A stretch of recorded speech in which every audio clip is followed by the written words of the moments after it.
How you doing, guys? Abel Polo here with Premier Heating and Cooling. We're going to bring you another video of the most common problems that you see when you get home and your AC unit is not working properly. For example, in this case, we have the outdoor unit making this sound.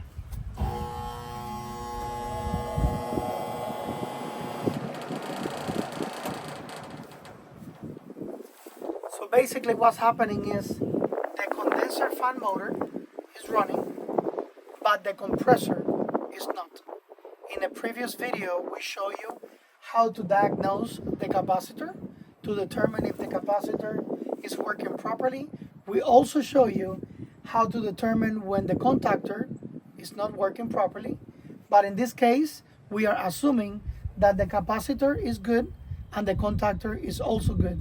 If you hear that sound, it basically tells us that condenser fan motor is running, compressor is not running, so there must be a problem with the compressor.